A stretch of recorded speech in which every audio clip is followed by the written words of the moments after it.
नमो नमः गुरुदेव। नैना पुरोहित दैसर सुप्रभातम। सुप्रभातम गुरुदेव। ओम नमो नारायणाय। ओम नमो नारायण। ओम नमो भगवते वासुदेवाय। ओम नमो भगवते वासुदेवाय। ओम नमो भगवते वासुदेवाय। ओम नमो भगवते वासुदेवाय। ओम नमो भगवते वासुदेवाय। ओम नमो भगवते वासुदेवाय। ओम नमो भगवते वासुदेवाय। ओम नमो भगवते वासुदेवाय। ओम नमो भगवते वासुदेवाय। ओम नमो भगवते वासुदेवाय। ओम नमो भगवते वासुदेवाय। ओम नमो भगवते वासुदेवाय। ओम श्री परमात्मने नमो नमः। ओम गंगणपतये नमो नमः। ओम सं सरस्वती नमो नमः। ओम गुं गुरुभ्यो नमो नमः। ओम सहनाववतु सहनौ भुनक्तु सह वीर्यं करवावहै तेजस्विनावधीतमस्तु मा विद्विषावहै। ओम शांति शांति शांति। सदाशिवसमारंभां शंकराचार्यमध्यम् अस्मदाचार्यपर्यन्तां वन्दे गुरुपरम्पराम्।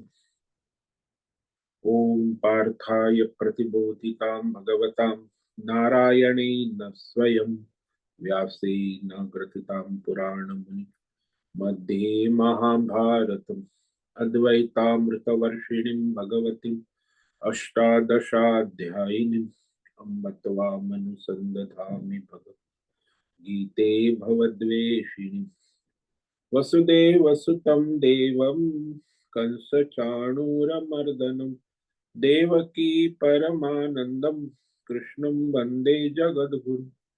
नमस्ते परमं ब्रह्म सच्चिदानन्दरूप निर्गुणाय नमस्तुभ्यं ओंकाराय नमो नमः। सर्वे दुर्गाणि तरन्तु सर्वे भद्राणि पश्यन्तु सर्वे सद्बुद्धिमाप्नोतु सर्वे सर्वत्र नन्दतु। ओम तत्सत। ओम ओम ओम। आप सभी ऑनलाइन नेटवर्क पर उपस्थित भगवद गीता श्रवण साधकों को आज प्रातः का ऋषिकेश से हमारा अभिवादन, अभिनंदन, अभिवंदन। हरि ही ओम, हरि ही ओम, हरि ही ओम। हम सबको आज का यह दिव्य दिन तन मन धन जन देश काल विषय वस्तु परिस्थिति अवस्थाएं अध्यात्म भौतिक दैविक क्षेत्र व्यष्टि समष्टि सभी को अपने अपने पूर्व में अनंत जन्मों में किए हुए संचित पाप पुण्य धर्म अधर्म मिश्र कर्म के पके हुए फल स्वरूप में वर्तमान में आज सभी को अपने अपने प्रारब्ध अनुसार परमेश्वरी अचिंत्य योग माया के माध्यम से प्रसाद स्वरूप में प्राप्त हुआ है। अतः आज का यह दिव्य दिन परमार्थ हेतु निष्काम सेवा यज्ञ, देव यज्ञ, ऋषि यज्ञ, पितृ यज्ञ, मानवता यज्ञ, भूत प्राणी यज्ञ, सात्विक दान, शारीरिक वाचिक मानसिक तप, निष्काम कर्म योग, ध्यान योग, भक्ति योग, ज्ञान योग, साधना, उपासना, स्वाध्याय, वेद अध्ययन अध्यापन के लिए समर्पित करे और करवावे। अत्यंत दुर्लभ मनुष्य जीवन की प्रत्येक क्षण परमार्थ हेतु सार्थक करे और करवावे। आज विक्रम संवत 2081 82। कार्तिक मास कृष्ण पक्ष की चतुर्थी तिथि सायं 5:27 तक है। उसके बाद पंचमी लग जाती है। आज है आर्द्रा नक्षत्र, दोपहर 2:54 तक है। उसके बाद पुनर्वसु नक्षत्र लग जाता है। आज मंगलवार है, मंगल देव की आराधना उपासना का, हनुमान जी की आराधना उपासना का दिन है। और यहाँ हेमंत ऋतु चल रही है। रात्रि का न्यूनतम तापमान 10 डिग्री और दिन का अधिकतम तापमान 27 डिग्री। वायु की गति 10-15 किलोमीटर प्रति घंटा चल रही, शीत वायु। और ईस्वी सन 2024 19 नवंबर 19 नवंबर 2024 सुबह के 6:45 बजने वाले। कलयुग का प्रथम चरण 5125वां वर्ष, 7वां वैवस्वत मनवंतर श्वेत वराह कल ब्रह्मा जी का 26वां दिन और 51वां वर्ष चल रहा है। तो ऐसे अनंत कोटि ब्रह्मा और ब्रह्मांडीय परमेश्वरीय अचिंत्य योग माया में हमारा यह एक ब्रह्मांड, इस ब्रह्मांड में ये पृथ्वी लोक में समुद्र के ऊपर जम्बू द्वीप में विश्व का एकमात्र वैदिक राष्ट्र भारत में उत्तर हिमालय प्रांत में उत्तराखंड राज्य में टिहरी जिले में हिमालयन शिवालिक पर्वतमाला के अंतर्गत मणिकूट पर्वत के ऊपर नीलकंठ महादेव के सामने ऋषिकेश नगरी में मुनि की रेती प्रांत में शीशम जाड़ी अवधूत बाड़ा आश्रम के सी ब्लॉक के पहले माले से 5 नंबर कमरे से गंगा किनारे से हम स्वामी उत्तमानंद सरस्वती भगवत गीता के आचार्य शिष्य स्वामी चिन्मयानंद सरस्वती महाराज चिन्मय मिशन, कपिलाद्वैत वेद व्यास भगवत पाद शंकराचार्य की श्रृंगेरी संन्यास परंपरा से शिक्षित दीक्षित सनातन वैदिक भारतीय हिंदू धर्म अनुसार संपूर्ण भगवत गीता ज्ञान यज्ञ ऑनलाइन चैतन्यमय जीवंत लाइव प्रसारण जूम एवं यूट्यूब के अंतर्गत व्याख्यान माला में अध्याय 9 के राज विद्या राजगुह्य योग में श्लोक नंबर 1 पर संस्कृत एवं हिंदी में व्याख्यान करेंगे। दिव्य पवित्र सरल व्यावहारिक सटीक पूर्ण वर्ण अक्षर पद वाक्य पंक्ति श्लोक अध्यायों की संगति संधि अन्वय शब्दार्थ वाक्यार्थ भावार्थ रहस्यार्थ के यथार्थ तात्पर्य सहित वैदिक शास्त्र वेद व्यास साहित्य शंकर भाष्य एवं परंपरागत सन्यासी आचार्यों की टीका टिप्पणी सहित आज का यह भगवद गीता व्याख्यान करेंगे। कृपया आप सभी श्रद्धा भक्ति ध्यान से परिपूर्ण होकर के यह दिव्य श्रवण साधना करें। इसमें से कुछ ग्रहण करे, कुछ धारण करे, कुछ अपने जीवन में चरितार्थ करे और उसमें निरंतरता लाए। अपनी आध्यात्मिक भौतिक दैवी अशांति द्वंद्व मोह विक्षेपों से रहित होकर के और धार्मिक शास्त्रीय परंपरागत भ्रम भ्रांतियों से रहित होकर के अपने अपने शरीर इंद्रिय प्राण मन वचन कर्म और बुद्धि से एक रूप एकाग्र होकर के शुद्ध सात्विक सूक्ष्म वेद शास्त्र एवं आचार्य परंपरा अनुसार विवेक बुद्धि करे। पुनः पुनः इस व्याख्यान का श्रवण करे, मनन करे, चिंतन करे, लेखन करे, चर्चा विचारणा करे, प्रचार प्रसार लिंक भेजे, ग्रुप में शेयर कर अपना और सबका परम कल्याण करे और करवावे। ओम तत्सत। ओम ओम ओम। तो कल हमने श्रीमद् भगवद गीता अध्याय 9 राज विद्या राजगुह्य योग के श्लोक नंबर 1 पर व्याख्यान किया था, जिसमें भगवान संकल्प करते हैं, प्रतिज्ञा करते हैं कि मैं तुम्हें वह आत्मज्ञान विज्ञान स्वानुभूति पूर्ण कहूंगा। क्योंकि अष्टम अध्याय में क्रम मुक्ति का उपाय बताया, अब तक आत्मज्ञान का विषय थोड़ा थोड़ा भगवान ने कहा है, लेकिन नववें अध्याय में पूर्ण आत्मज्ञान से मुक्ति का उपाय भगवान बताए। तत्काल मुक्ति, साक्षात मुक्ति, तो यह ज्ञान के सहित, आत्मज्ञान के सहित आत्मविज्ञान। श्री भगवान उवाच इदं तु ते गुह्यतमं प्रवक्ष्याम्यनसूयवे ज्ञानं विज्ञान सहितं यज्ञात्वा मोक्षसे शुभात्। भगवान बोले, हे अर्जुन, ते तुम्हें अर्जुन, कौन? दोष दृष्टि रहित यानी अनसूयवे, सात्विक धर्मात्मा, जिसके अंदर काम क्रोध लोभ मोह राग द्वेष नहीं है, दोष दृष्टि रहित, सरल स्वभाव का, विवेक बुद्धि युक्त है, उसे अनसूयवेक। तो ऐसे निष्काम भक्त के लिए इदम, यह जो आत्मज्ञान विज्ञान, परम गोपनीय गुह्यतम, प्रवक्ष्यामि, प्रकर्षेण, भली भांति कहूंगा, क्योंकि इस आत्मज्ञान को जानकर फिर ये मायामय दुख रूपी अज्ञानमय संसार से तुम हमेशा के लिए मुक्त हो जाओगे। अज्ञान बंधन जीव भाव से मुक्त होके भगवत भाव में स्थित हो जाओ, यानी जन्म मरण संसार काल चक्र मोह माया के भ्रम से मुक्त हो जाओ। तो ये जो खेल कब तक चलता रहे, माया का खेल? बोले, जब तक अपने आत्म स्वरूप का अज्ञान है, परमात्मा तत्व आत्म स्वरूप का अज्ञान, और ये अज्ञान से ही सारे जीवों की आंख नजर बुद्धि नजर बंद हो गया है। जैसे जादूगर नजर बंदी कर देते, ऐसे ही ये माया अज्ञान से हमारी आंख और बुद्धि को नजर बंद कर।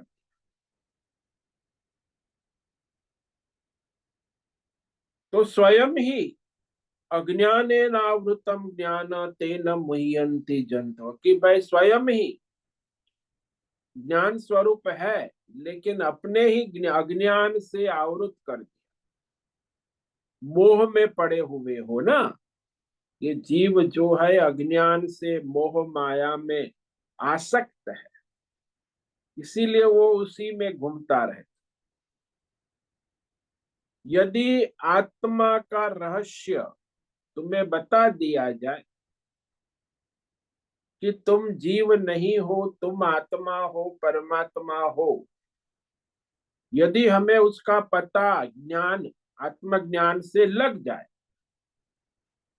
कि मैं जीव नहीं, मैं आत्मा हूं, परमात्मा स्वरूप हूं, तो माया का खेल, ये अज्ञान का खेल, जीव का खेल, सारे खेल बंद हो जाए,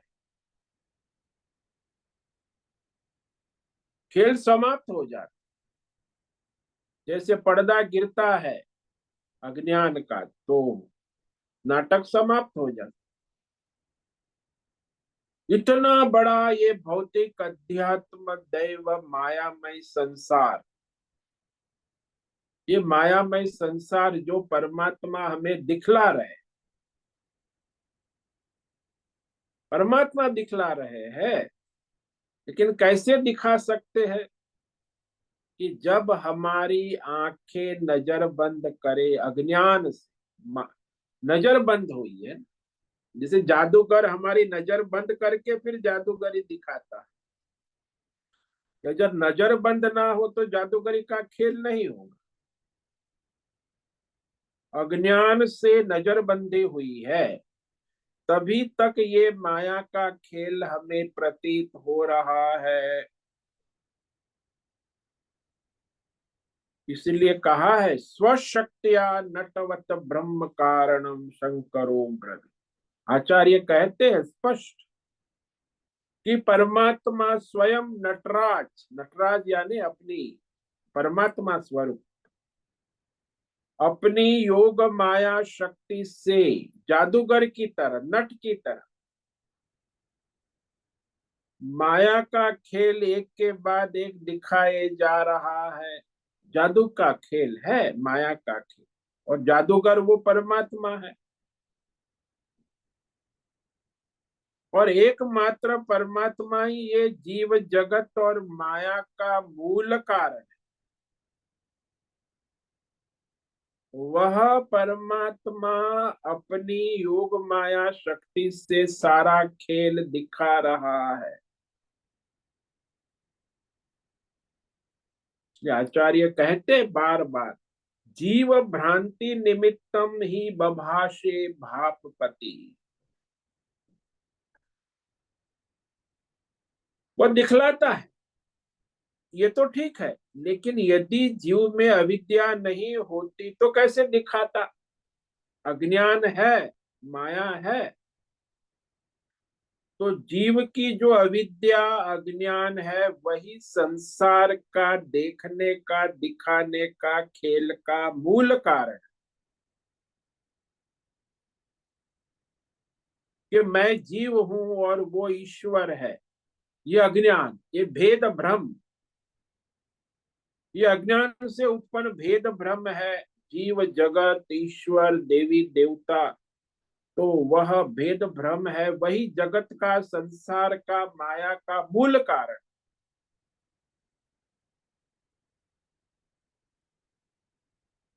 जैसे रस्सी स्वभाव से मंद अंधकार में सर्प दिख गई।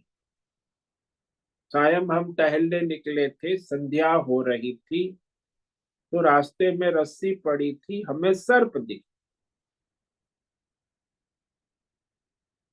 तो उस समय दो घटना हुई।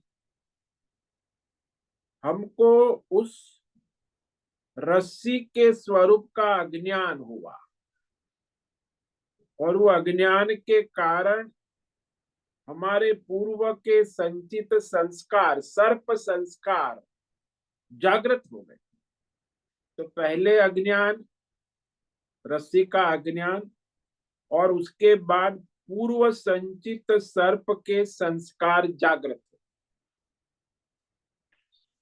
तो फिर हमें सर्प दिखने लगा। तो हमारे अंदर अनंत जन्मों के, अनादि सृष्टि के अनंत संस्कार, पूर्व जन्मों के संचित अभी उपस्थित है। इसीलिए उस संस्कार के कारण ही सब अपने अपने संचित संस्कारों से संसार को देखते हैं। मुझे लगता है ये अच्छा है, ये बुरा है, मुझे ये नहीं अच्छा, ये ऐसा है, ये वैसा, सब अपने अपने संस्कार के संचित अनुसार बोलते रहते, देखते रहते, सोचते रहते, सुनते रहते, निर्णय करते, अपने पूर्व अनंत जन्मों के संचित और अंदर उपस्थित है। तो एक तो अज्ञान आत्मा का स्वरूप का, और दूसरा ये संस्कार हमें माया का दर्शन कराते हैं। इसीलिए अज्ञान के कारण भ्रम में पड़ अपने संचित संस्कार वासना से हम संसार को देखते रहते हैं, भोगते रहते हैं। तो वेदों में भी दोनों दृष्टियों में यह सृष्टि प्रतीत होती। दो दृष्टि क्या है? एक अज्ञान आत्मस्वर, और दूसरा हमारे संचित संस्कार वासनाएं। तो दोनों दृष्टि में, ये दोनों दृष्टियों में दृष्टि साफ हो जाती है कि वह परमात्मा तत्व आत्म ज्ञान गुह्यतम क्यों है। गुह्यतम शब्द भगवान ने यह, क्योंकि जीव की दृष्टि से देखो तो अज्ञान जन्य भ्रम भेद के बिना माया में जगत की उत्पत्ति नहीं है। जितने भी जीव है सब अज्ञान से मोहित है, भ्रमित है, और उसके कारण उसको मायामय जगत की उत्पत्ति स्थिति लय, पुनः उत्पत्ति स्थिति लय दिख रही, हालांकि है नहीं।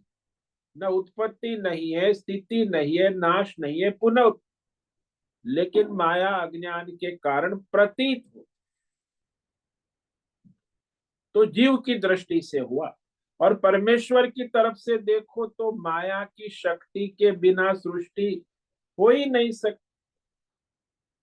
तो परमेश्वर की दृष्टि से और जीव की दृष्टि से देखो, जीव की दृष्टि से तो अज्ञान से ये सारे भ्रम प्रतीत होते हैं, नहीं है फिर भी प्रतीत। और ईश्वर की तरफ से देखो तो माया की शक्ति के बिना सृष्टि हो ही नहीं सकती। तो इस तरह यह मायामय अज्ञान के रहस्य को बताना नहीं चाहिए कि ये मायामय है। यदि इस रहस्य को समझ गया, रहस्य खुल गया, तो माया का खेल समाप्त हो जाएगा।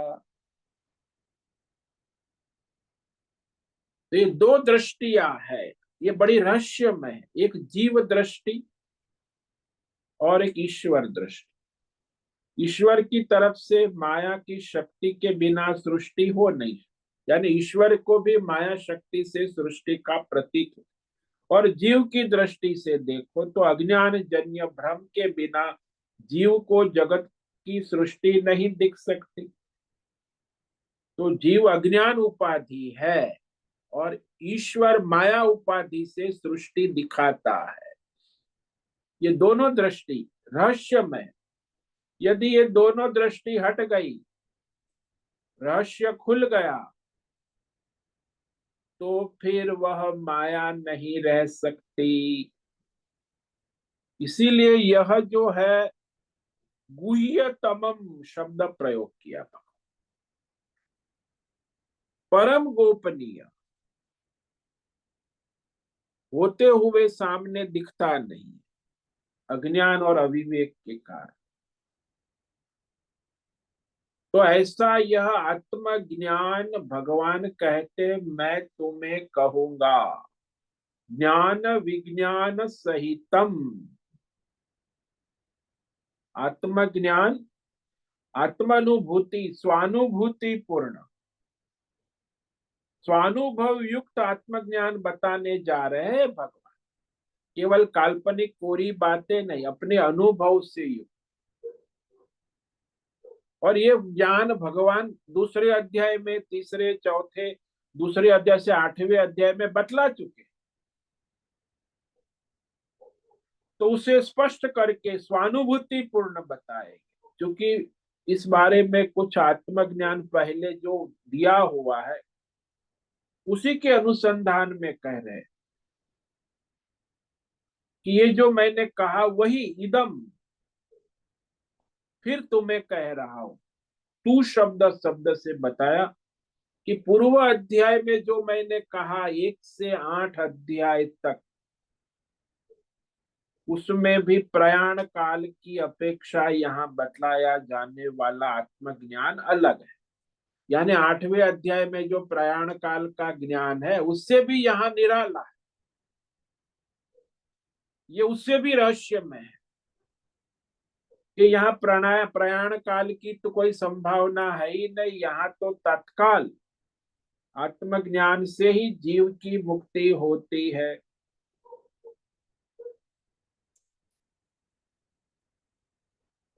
तो यह विशेष है। भगवान कहते हैं कि भगवत गीता में पहले मैंने बहुत से भौतिक अध्यात्म दैव विषय ज्ञान भी कहा है, दूसरे अध्याय से 8वें अध्याय तक ज्ञान, अध्यात्म ज्ञान, भौतिक ज्ञान और आत्मज्ञान भी कहा।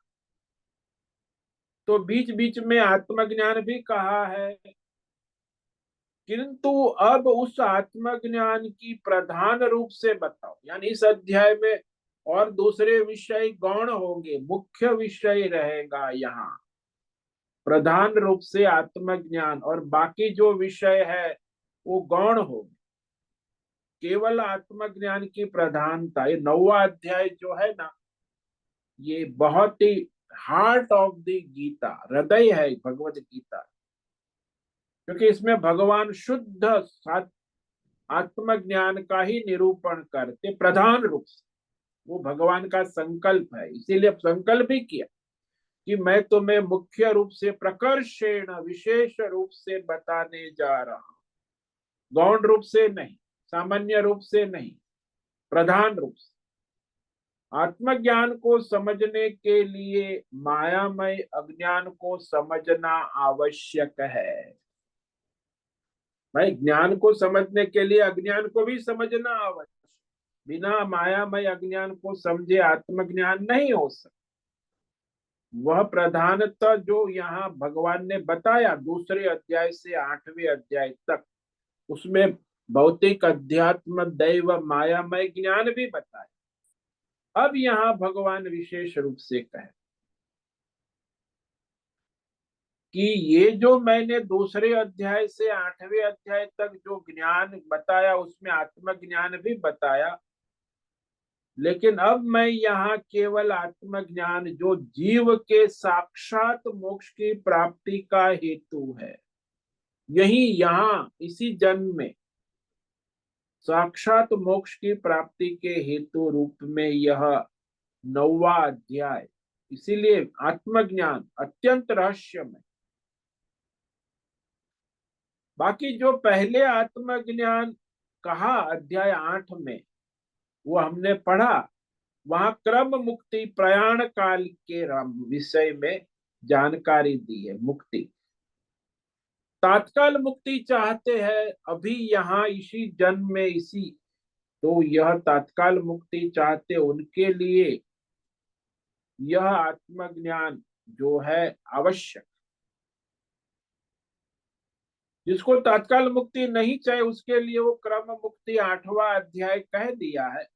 वो इसीलिए यह आत्मज्ञान अनिवार्य है।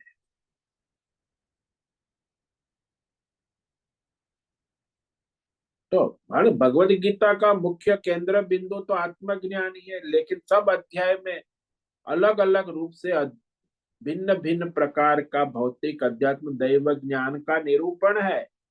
लेकिन इस अध्याय में प्रधानतः आत्मज्ञान भगवान कहने जा रहे हैं। जो वेद शास्त्रों में कहा है वह आत्मज्ञान।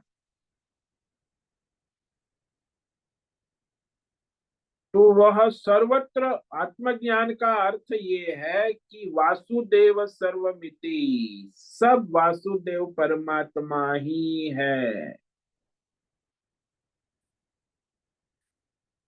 श्रुति कहती है, वेद कहता है, शास्त्र कहते हैं, आचार्य परंपरा कहती है, आत्मय वेदम सर्वम। ये जो सारा आप देख रहे हो मायामय, जो हमको दिखता है लेकिन वस्तुतः नहीं है, केवल परमात्मा ही है।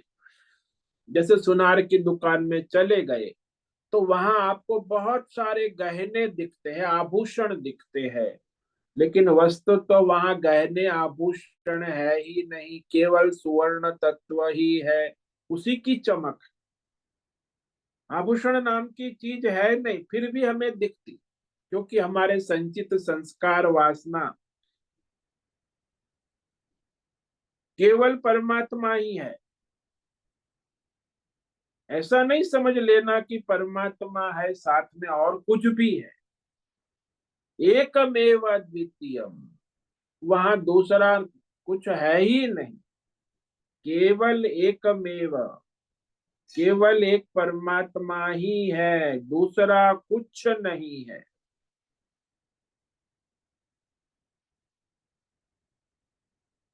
इसलिए सामान्य भाषा में समझ लो कि वहां केवल केवल सुवर्ण ही है, आभूषण नाम की कोई चीज है नहीं, दूसरा नहीं है, केवल सुवर्ण है। एक मायने दूसरा नहीं, केवल एक। केवल एक कहते तो दूसरा नहीं आएगा। एक कहेंगे तो दूसरा आएगा, लेकिन केवल एक जिसमें दूसरा है ही नहीं।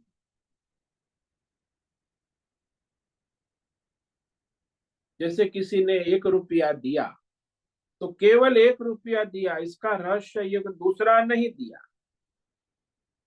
2 रुपया नहीं दिया। एव एव यहाँ भगवान ने शब्द, इसका रहस्य भी यही होता है कि जो बात यहाँ कही जा रही है वह जैसी कही वैसी ही है, वैसी की वैसी, इसमें कोई परिवर्तन नहीं हो सकता। भगवत गीता में भगवान ने जो कह दिया वो जैसा है वैसा का वैसा है, यथार्थ। उसमें कभी किसी युग में, किसी काल में, किसी आचार्य के द्वारा परिवर्तन नहीं हो सकता है। जो कह दिया सो कह दिया। एव एकम एव अद्वितीयम, वेदों में कहा, इसमें दूसरा कुछ है ही नहीं। यह बताए कि परमात्मा जैसा भी कोई नहीं है, परमात्मा से अतिरिक्त भी अन्य कोई भी नहीं है, और परमात्मा के अंतर्गत ही परमात्मा का सारा भौतिक अध्यात्म दैव संसार, वैसा भी कुछ नहीं है। परमात्मा अंतर्गत, जैसे मनुष्य के अंतर्गत उसके हाथ पैर 10 इंद्रियां है, मन बुद्धि है, परमात्मा के अंतर्गत केवल परमात्मा ही है।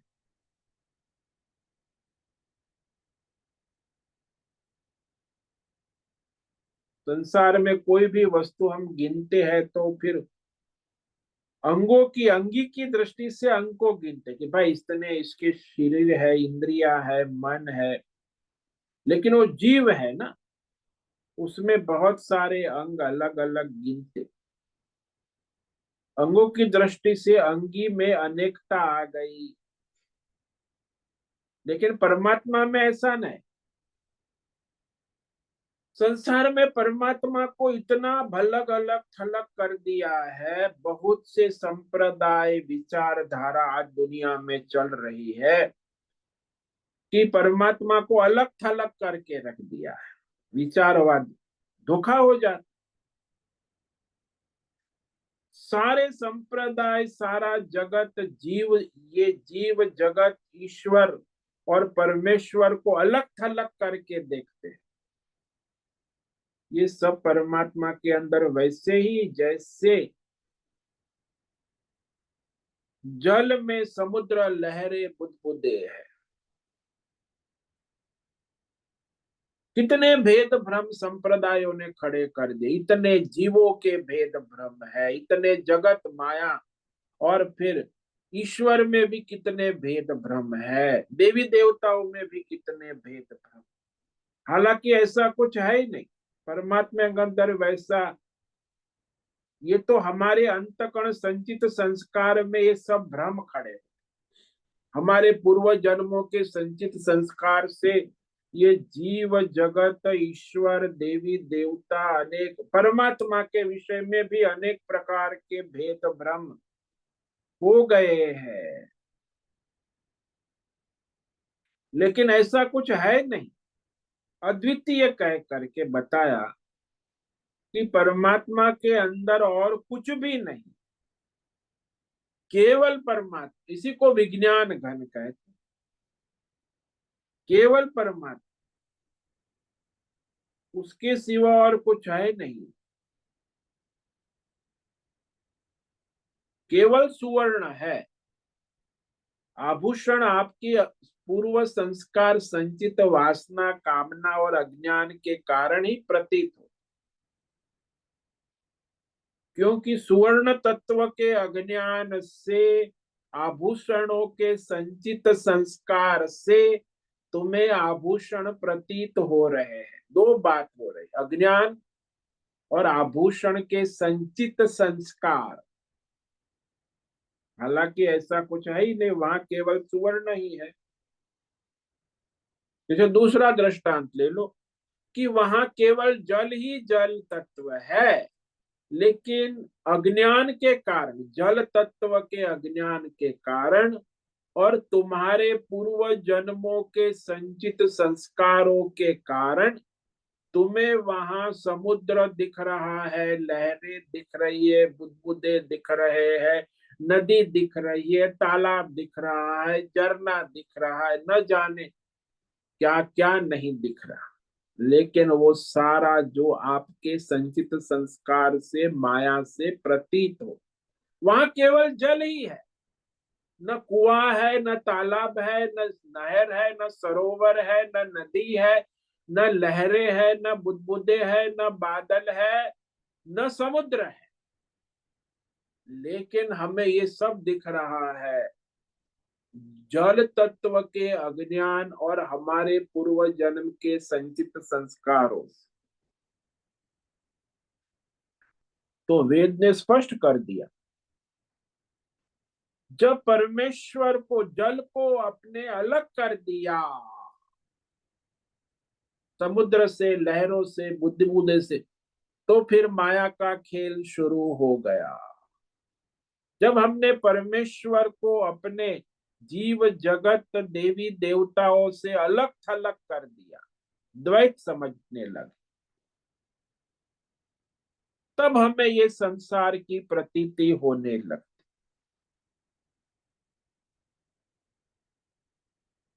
तो ये संसार की प्रतीति केवल संचित संस्कार और अज्ञान से ही होती।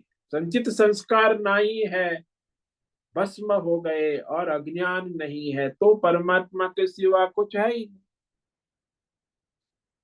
भगवान यहाँ प्रतिज्ञा कर रहे, बहुत बड़ी प्रतिज्ञा है। पूरी भगवान बहुत बार प्रतिज्ञा करते, यहाँ भी भगवान प्रतिज्ञा करते हैं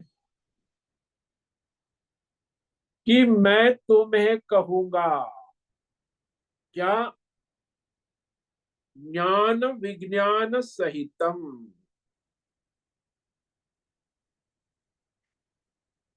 तो ये अष्टम अध्याय में कहा, उससे निराली बात। अष्टम अध्याय में प्रयाण काल का सारा विज्ञान है और क्रम मुक्ति की बात। भगवान ने उसको गुह्यतम नहीं कहा, गुह्य कहा, गुह्य ज्ञान, लेकिन यहाँ गुह्यतम सुपरलेटिव कि आत्मज्ञान जो मैं कहने जा रहा हूं, ये नवम अध्याय में वह गुह्यतमम, सुपरलेटिव, गुह्यतम, गुह्यतम, गुह्यतमम, यानी इससे आगे और कोई ज्ञान नहीं।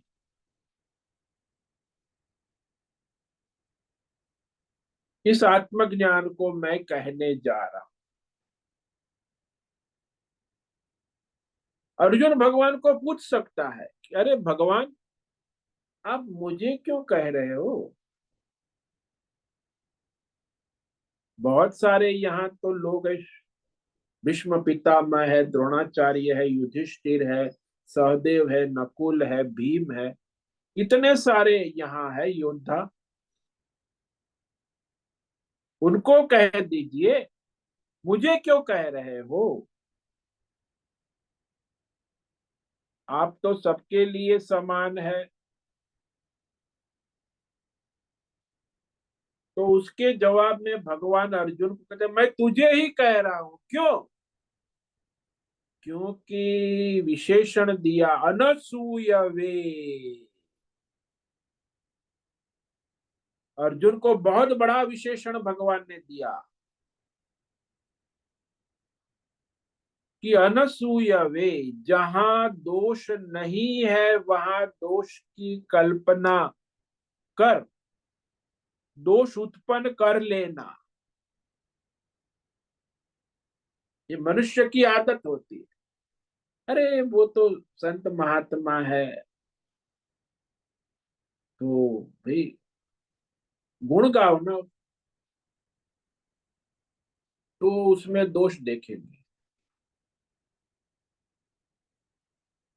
कोई भी गुण है वहां गुण का स्वीकार नहीं करेंगे, दोष देखेंगे। दोष भी होते हैं, ऐसा नहीं, लेकिन कई लोगों का स्वभाव होता है चाहे कितने भी गुण हो, लेकिन दोष देखने का ही स्वभाव हो। और आपको जीवन में अनुभव होगा, ज्यादातर लोग आपको आपके गुण की बात कभी नहीं कहें, आपके दोष तुरंत कहेंगे, अरे ये तुम्हारी गलती है, मैंने बहुत बढ़िया सफेद कुर्ता पहना है और बड़ा चमक रहा है, सूर्योदय हो चुका है, तो आता है मित्र कहता, अरे तेरा कुर्ता तो बड़ा, लेकिन इसमें काला दाग है, एक छोटा बिंदी है, वो उसे दिखती है, और कहेगा कि अरे कहाँ से आ गया ये दाग। ऐसे ही मनुष्य का स्वभाव है। देखो, जीवन में ज्यादातर सभी हमें लोग ऐसे ही मिलते, हमने भी यही किया है जीवन। गुण दिखेंगे नहीं, सब जगह गुण दोष तो है ही, लेकिन ज्यादातर स्वभाव यही होता है कि दोष देखना।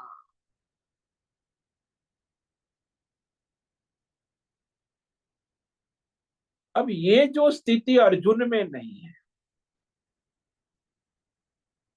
क्योंकि जहां दोष नहीं है वहां दोष की कल्पना कर लेना, दोष उत्पन्न कर लेना, ये मनुष्य का स्वभाव है।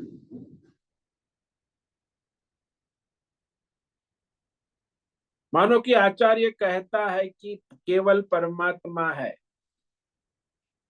तो ये दोष दृष्टि वाले पूछते किसको कह रहे हैं आचार्य। यदि कह के तुम्हें साधक हो तुमको कह रहे, तुम परमात्मा हो, तो कहते फिर तो दो परमात्मा हो, आप भी कहने वाले और मैं सुनने वाला। साधक कहता है, दोष दृष्टि वाला साधक, कि एक कहां से हुआ, ये अद्वितीय हो नहीं सकता। दोष दृष्टि वाला कहता है संसार में भी दोष दृष्टि देखता है, तो परमार्थ के विषय में भी दोष दृष्टि वाला।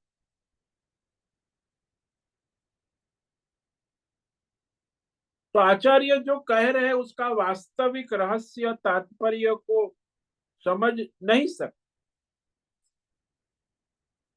समझकर बस दोष ही निकालने की आदत होती।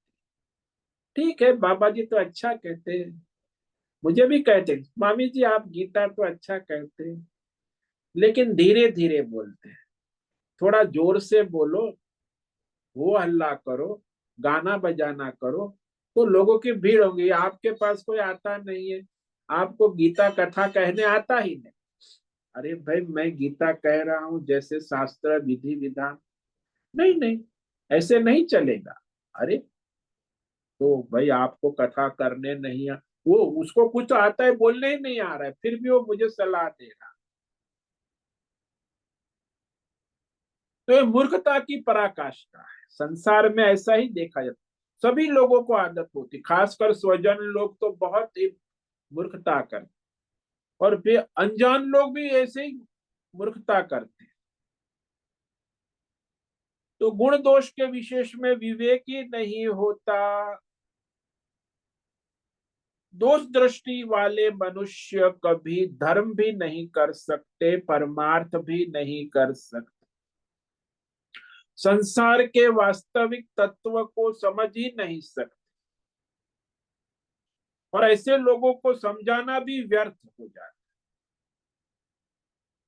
आत्मज्ञान का उपदेश शास्त्र शब्द से तब किया जा सकता है जब सामने वाला वो विषय को श्रद्धा पूर्वक ग्रहण करने को तैयार है, यथार्थ समझने का श्रद्धा पूर्वक प्रयत्न करता है, विवेक पूर्वक, तो उसे कह सकते हैं। लेकिन इनको तो दोष ढूंढने ही बैठे हैं। वेद शास्त्र में दोष है, आचार्य में दोष है, संसार में दोष है, सब जगह उसे दोष ढूंढने की आदत, केवल स्वयं में कोई दोष नहीं है बस। ऐसे मूर्ख लोग संसार में 90% रहते हैं, उसे स्वयं में दोष दिखता ही नहीं। ईश्वर में दोष है, संसार में दोष है, सभी जीवों में दोष है और स्वयं निर्दोष है। और ये कोई ऐसी मात्रा दुनिया में कम ने 90% मनुष्य ऐसा है जो स्वयं में दोष दिखता ही नहीं, दूसरों के दोष इसी कहते हैं। ऐसे लोगों को कोई ज्ञान ज्ञान धन भर्म हो ही नहीं सकता।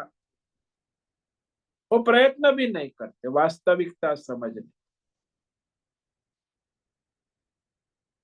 शास्त्र को वाणी से समझाने के ढंग में दोष है, ये तो हम कहेंगे। वेद स्पष्ट कहता है कि वाणी के द्वारा उस परमात्मा तत्व को कह नहीं सकते। उसको बताने का यही तरीका है कि जिसके द्वारा हमारी वाणी प्रकट हो रही है वह परमात्मा है। वाणी से परमात्मा प्रकट नहीं होता, जिसके द्वारा वाणी प्रकट होती है वह परमात्मा। तो अपने आप तुम कहोगे कि वाणी तो मुझसे प्रवृत्त होती है, बस तो तुमने यह कह दिया कि वाणी मुझसे प्रवृत्त होती है। किससे प्रवृत्त?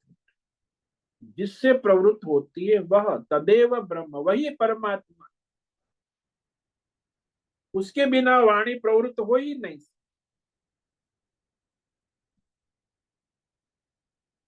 ये विलक्षण तरीका है कि जिसके द्वारा वाणी प्रवृत्त होती है, जो वाणु के द्वारा नहीं जाना जा सकता है, वह परमात्मा है। और संसार में जो लोग ये दोष दृष्टि वाले हैं, नास्तिक है, खासकर परमात्मा के विषय में। अब तो नास्तिक की वृद्धि होने जा रही है, बहुत वृद्धि। अभी भी पूरा चाइना नास्तिक है, रशिया कम्युनिस्ट वर्ल्ड गवर्नमेंट, और फिर आगे भी नास्तिक लोग कह देते हैं अरे तुम जो परमात्मा की बात करते हो तो हमें बताओ, साइंटिफिक लेबोरेटरी में सिद्ध करो।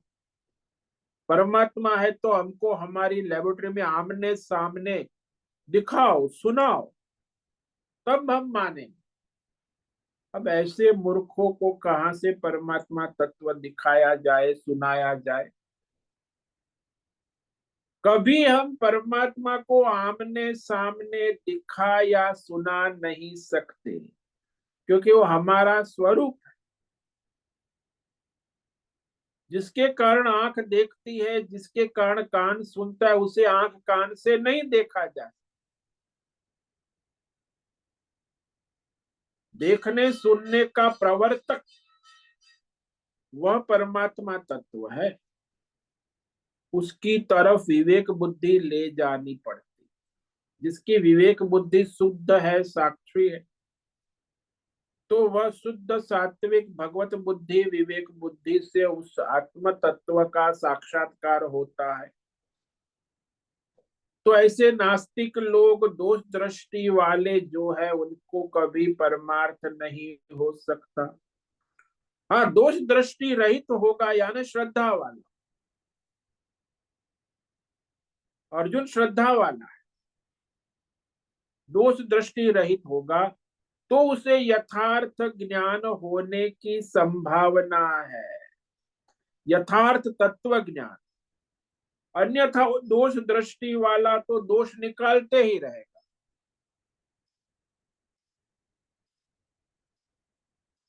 और निकालेगा कि जो वाणी को प्रवृत्त करता है, यो वाणी से ही तो कह रहे हैं ना, तब वाणी का अविषय कैसे? देखो, बड़ा तर्क करते ये लोग, दोष दृष्टि वाले।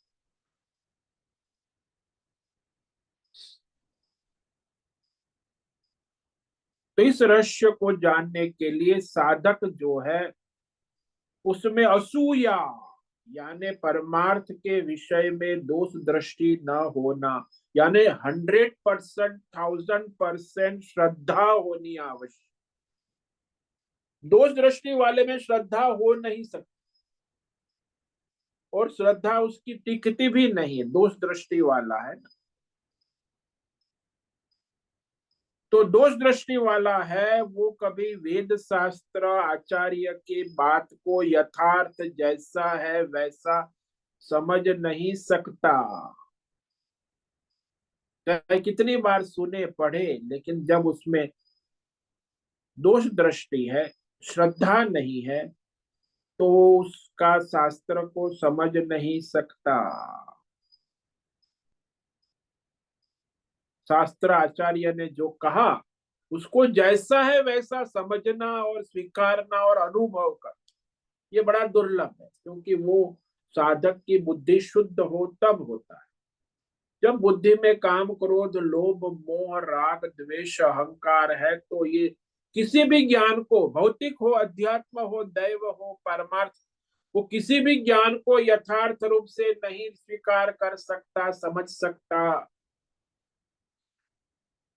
क्योंकि सब जगह दोष दृष्टि वाला। परमार्थ की बात छोड़ो, संसार में भी, भौतिक ज्ञान में, अध्यात्म ज्ञान में, दैवी ज्ञान में भी दोष दृष्टि वाले को कोई विषय का ज्ञान यथार्थ हो नहीं सकता है। इसीलिए बुद्धिमान हो लेकिन श्रद्धा ना हो तो गया। बुद्धिमान बहुत है लेकिन श्रद्धा रहित है तो दोष दृष्टि आएगी, कि दोष दृष्टि का विरोधी ही श्रद्धा है। श्रद्धावान लभते ज्ञानम, आत्मज्ञान श्रद्धावान को ही होता है, दोष दृष्टि वाले को कभी हो नहीं सकता। अब भगवान तो केवल ज्ञान नहीं, विज्ञान भी कहने की बात कह रहे, तो इस पर हम कल विचार करेंगे। तो आज हमने जो है पहली पंक्ति पर विचार किया है कि ज्ञान विज्ञान सहितम ते इदम अनसूयवे, ये जो ज्ञान मैं तुम्हें दे रहा हूं, क्योंकि तुम दोष दृष्टि रहित शुद्ध सात्विक विवेक बुद्धि युक्त श्रद्धा वाले, इस पर और कल विचार करेंगे। श्री भगवानुवाच इदं तु ते गुह्यतमं प्रवक्ष्याम्यनसूयवे ज्ञानं विज्ञानसहितं यज्ञात्वा मोक्षसे शुभात्। भगवान बोले, हे अर्जुन, ते तुझे मैं, क्योंकि तू दोष दृष्टि रहित है, श्रद्धावान है, विवेक बुद्धि से युक्त है, इदम यह परम गोपनीय गुह्यतमम, जो अब तक कहा उससे भी रहस्यमय कहा, थोड़ा आत्मज्ञान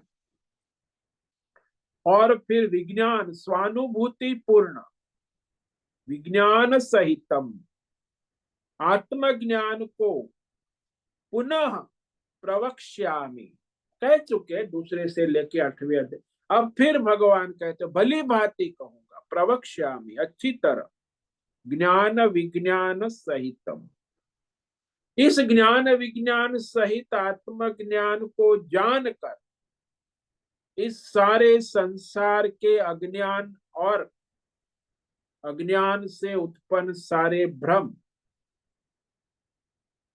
अपने संचित संस्कारों से मुक्त हो जाओगे, क्योंकि संचित संस्कार भी बंधन का कारण, अज्ञान भी बंधन का कारण।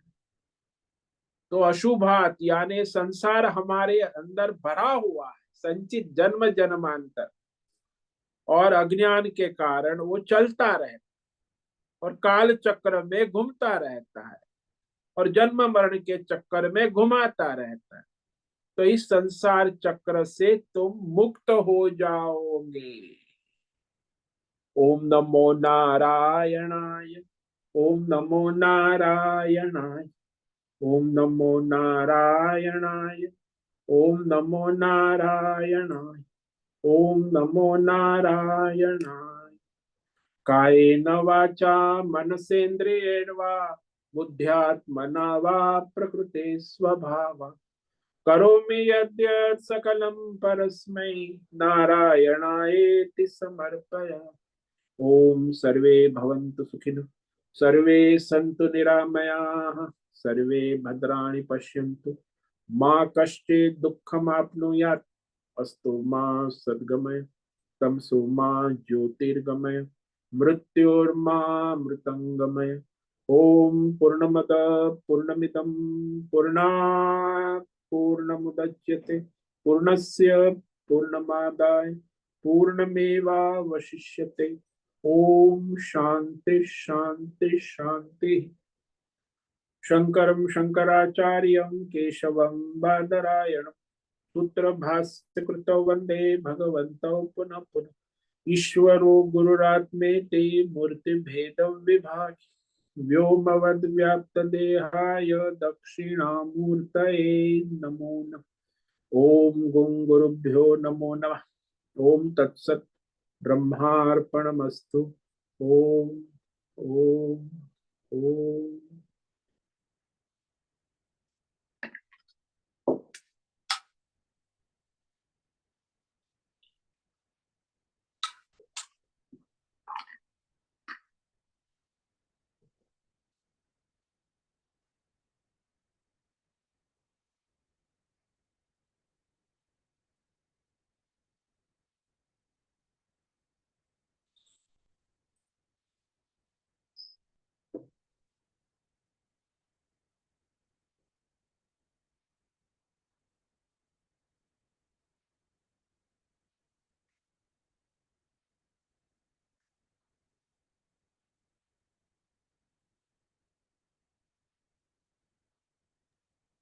5 मिनट है, किसी साधक को प्रश्न है पूछ सकते हैं अभी 5 मिनट।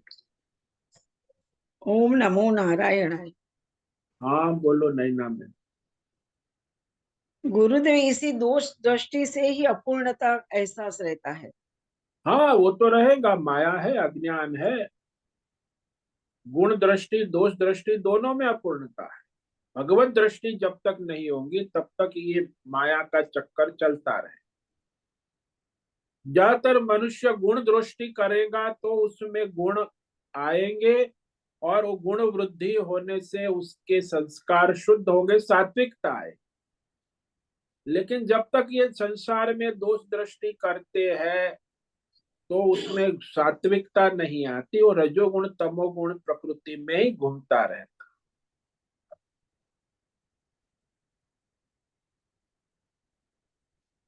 क्योंकि सर्वत्र है ना गुण दोष, तो सारे संसार में सब, परमात्मा के सिवा ऐसी कोई चीज नहीं है जहां गुण दोष ना हो। अब आप गुण दोष के चक्कर में ही तो द्वंद्व में घूमते रहोगे ना। हाँ, गुण दोष रस विज्ञान सब उसमें ही बाहर नहीं निकल सकते हाँ, बुद्धि उसी में भ्रमित रहती है ना। हमें। इसीलिए यहाँ जो भगवान कह रहे हैं वो ये कह रहे हैं कि जो जहां दोष नहीं है वहां दोष की कल्पना कर लेना, दोष उत्पन्न कर लेना, ये सबसे बड़ी दुर्गति। दोष नहीं है, फिर भी कल्पना करना कि हाँ ये। हाँ, ये सबसे बड़ी विडंबना है।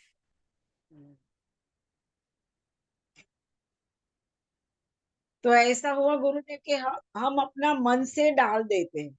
हाँ, अपना ही भ्रम है, भ्रांति है, और क्या है, कल्पनाएं हैं व्यक्तिगत अपनी अपनी सबकी। इसलिए तो जो भगवान के लिए भी कल्पना करते हैं ना भाई, मनुष्य जीव की बात छोड़ो। परमात्मा में भी दोष देखते हैं। हाँ, तो दोष की कल्पना तो कोई भी कर सकता है, दोष उत्पन्न कर लेता है। इसलिए भगवान ने पहले ही श्लोक में असूया शब्द स्थापित कर दिया। हाँ, अनसूयवे यानी श्रद्धावान, 100% नहीं, 1000%। अर्जुन पूरी श्रद्धा है भगवान की और भगवान के इशारे पर ही नाचता है, वो अपनी मनमानी कभी नहीं करता है। हालांकि युधिष्ठिर करता है, भीम करता है, सहदेव, भीष्म सब अपनी मनमानी कर, लेकिन अर्जुन एक ऐसा है जो भगवान का सखा है, साथ में रहता है भगवान के साथ ही, और भगवान के इशारे पर भगवान कहे उस अनुसार चलता है। अपनी मनमानी नहीं करना, इसीलिए अनुसूया वे कहा ना। हाँ जैसे वो बालक होता है 1 साल का 2 साल का, वो भी अनुसूया वे है कि वो माँ का पिता जो कहेगा वैसे ही करता है। लेकिन जब वो माता पिता की बात सुनता है 1 2 3 साल बाद में, जब स्कूल जाने लगता है तो फिर माता पिता को नचाने लगता ऐसे ही हम संसारी की हालत है। है। हाँ, वो बालक की तरह होना चाहिए, अनसूय वे, जो कुछ गुण दोष देखना ही नहीं, बस माँ ने कह दिया तो बस। जब मैं यहाँ जाता हूँ तो माँ, अरे स्वामी जी को नमस्ते कर, नमस्ते, पैर छू ले, पैर छू लिया। हाँ और स्वामी जी ने टॉफी दे दी, तो 1 साल का बच्चा है, वो बस माँ ने कहा तो बस कर लिया। उसे अपना कोई दोष दृष्टि नहीं है, क्यों करूं।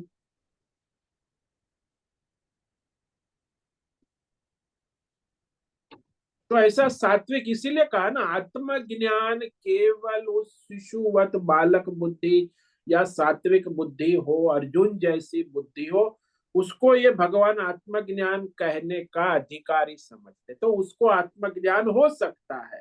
अभी अर्जुन को कह रहे, अर्जुन को होगा नहीं, हाँ, लेकिन अर्जुन अधिकारी है सुनने का। सुनने का अधिकार है, स्वास्तिक है।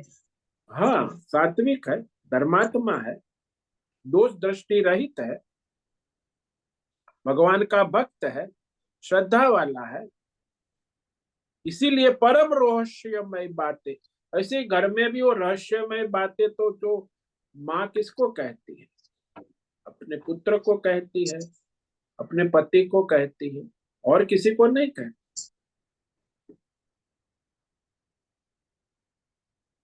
हाँ, यहाँ भगवान का विश्वास भी है अर्जुन के पर। पूर्ण, अर्जुन को भी भगवान में पूर्ण श्रद्धा विश्वास है, इसीलिए परम गोपनीय ज्ञान और विज्ञान। अभी यहाँ तक ज्ञान कहा है, अब विज्ञान शब्दार्थ क्या, पहली बार भगवान विज्ञान स्वानुभूति पूर्ण ज्ञान कहने की, आत्मज्ञान नहीं, विज्ञान सहित कहूंगा, विज्ञान सहितम।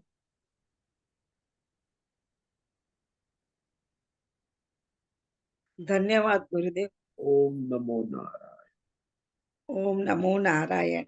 ओम।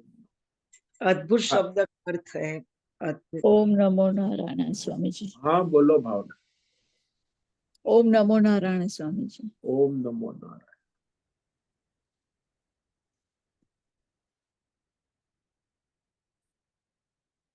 ओम नमो ठीक है नारायण। संजीवनी, आज का समय पूरा हो गया। सभी साधकों को आज का ओम नमो नारायणाय, ओम नमो नारायण स्वामी जी। सबको ओम नमो, ओम नमो नारायण स्वामी जी। ओम नमो ओम नारायण, नमो नारायण स्वामी जी। ओम नमो नारायण। बहुत से निवेदन है, आज का सत्संग पूर्ण करें। ओम नमो नारायणाय। आज का ये दिव्य सत्संग हम यही पूर्ण करते हैं। सभी साधकों को ओम नमो नारायणाय। सभी साधकों को ओम नमो नारायण।